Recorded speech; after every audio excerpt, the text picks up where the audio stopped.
با سلام خدمت دوستای عزیز، امیدوارم حالتون خوب باشه. یکی دیگه از قطعات پرکاربرد تو الکترونیک و بردها و وسایل الکترونیکی سویچ ها هستن. کار سویچ ها ارتباط دادن دو نقطه از مدار به یکدیگه است. الان این سویچ ها که اینجا حالا مد نظر ما هستش بیشتر در جریان ها و ولتاژ های DC استفاده میشن و قابلیت عبور چند میلی آمپر رو بیشتر از خودشون ندارن و تو آمپرهای بالا قابل استفاده نیستن. مثلا این سویچ ببینید توی ریموت کنترل های خودرو و دزگیرها و درپای برقی و کرکرها استفاده میشه. این مدل ها تو پنل های پخش خودرو اینا دیده میشه و تو اشکال و ابعاد مختلفی وجود دارن. یکی از عمومی ترین مدل این سویچ ها مدل های 4 پایه هستن که ما تو وسایل الکترونیکی زیاد میبینیم که ارتباط این 4 تا پایه به این صورت هست که این 2 تا پایه های کناری با فشردن کلید به هم ارتباط میدن و تو حالت عادی قطع و ارتباطی ندارن و این پایه های روبرو از داخل به هم وصلن و انگار که یه پایه هستن. حالا چه این طرف سویچ وقتی ما کلید رو بزنیم به هم وصل میشن، چه این طرف سویچ و از داخل این دو تای روبرو به هم اتصال دارن. ببینید طبق تصویر به این صورت هستن.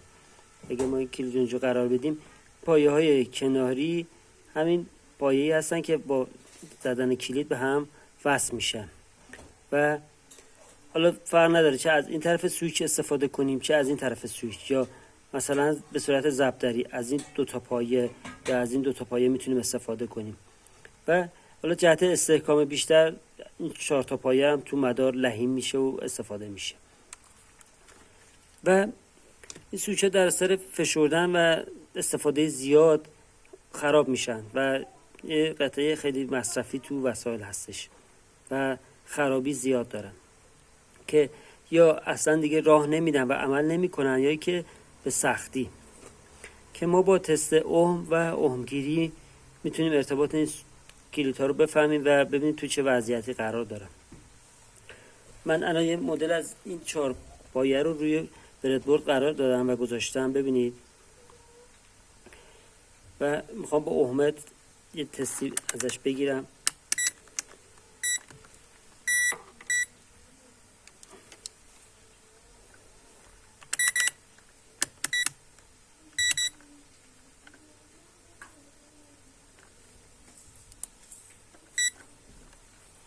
ببینید همونجور که گفتم 2 تا پایه های کناری موقع استفاده به هم وصل میشن. ببینید یعنی 2 تا پایه کنار رو میگیرم، وقتی سویچ رو فشار میدم اومت راه میده و مقدار بین کنتاک ها رو میبینم که مقدار خیلی کمی هست و یه سویچ سالم به این صورت هستش. حالا ببینید پایه‌های کناری دائم به هم وصل هستن، 2 تا پایین به هم وصلن و 2 تای بالا هم به هم وصل هستن. حالا من 2 تا پایه این ورم میگیرم،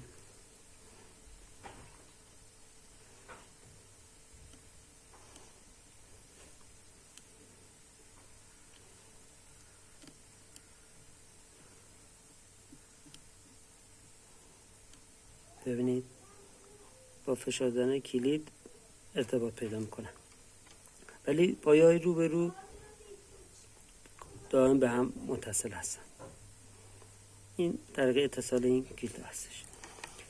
بعد اگه ما موقع اتصال مقداری اوم دیدیم، این سویچ دیگه خراب شده و در اصطلاح کلید اومی شده و کنتاکاش فرسوده شده و جرم گرفته و ارتباط خوب نمیده و تو اون وسیله برای ما استفاده نمیشه. مثل تو ریموت کنترل ها که ما خیلی خرابی این سویچ ها رو میبینیم. مثلا سویچ هایی که تو ریموت ها استفاده میشه یکی این مدل هستن که همین به روش اومگیری و اتصال میتونیم بفهمیم که خوب راه میده یا نه، که اگه دارای اوم بود اون سویچ تو عمل سویچ خوبی نیست و خوب ارتباط نمیده، باید عوض بشه. ولی اگه اوم در حد 0 داشت و اتصال خیلی کاملی و میداد، اتصال کوتاه کاملی داشت، اون سویچ سالمی هستش. حالا این مدل مثلا توی ریموت کنترل های خودرو زیاد میبینیم از این مدل و اشکالشون خیلی متنوعه، ولی همشون یه کاری میکنن و اونم ارتباط بین دو نقطه از مدار هستش که دیگه حالا بستگی به کاربردش داره. با تشکر، خدا نگهدار.